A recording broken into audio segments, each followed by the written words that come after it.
మొదటిగా దేవాదేవునికి వందనాలు.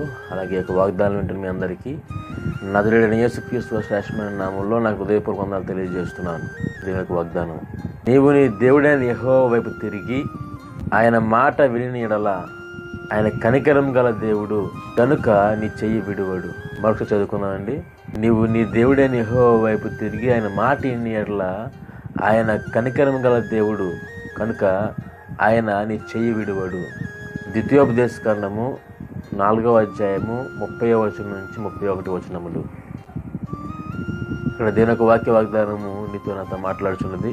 దేవుడైనటువంటి యెహోవా వైపు, మన తండ్రి అయినటువంటి దేవుని వైపు తిరిగిన ఎడల, ఆయన మాట విని ఎడల ఆయన కనికరం గల దేవుడు కనుక నిన్ను చెయ్యి విడువను అని దేవుని యొక్క మాట మాట్లాడుతున్నది.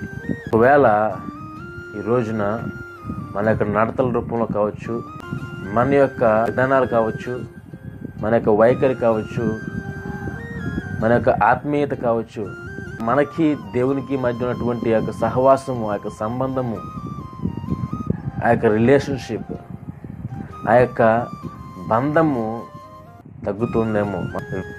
దేవుని సంబంధమైన మనము దేవుని మాట వైపు తిరిగిన అట్లా, ఈ లోకం వైపు కాకుండా దేవుని మాట మనం విని ఎడల, మన దేవుడైనటువంటి యెహోవా వైపు, మన తండ్రి వైపు మనం తిరిగిన ఎడల ఆయన మన యందు తన కనికరం చూపడానికి సిద్ధంగా ఉన్నాడు. కనుక తను సహాయం చేయబడి ఉన్నాడు. నన్ను ఆయన చెయ్యి విడవనని వాగ్దానం చేస్తున్నాడు. తన చెయ్యి, తన దక్షిణ హస్తము నన్ను విడువనని వాగ్దానం చేస్తున్నది.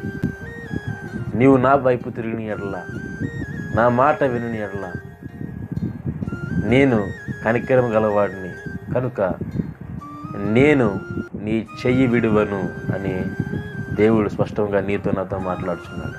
ఆయన వైపు తిరిగి ఆయన మాట విందాం. ప్రార్థన చేసుకుందామండి. పరిశుద్ధుడా, మహోన్నతుడా, జీవం గల దేవ, సర్వాధికారి అయిన దేవుడా, దేవా మాట మాతో మాట్లాడుతున్నది.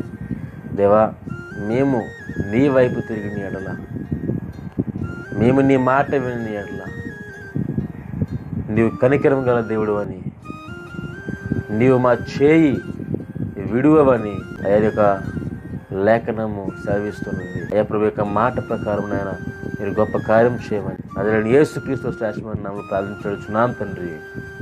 ఆమేన్, ఆమేన్.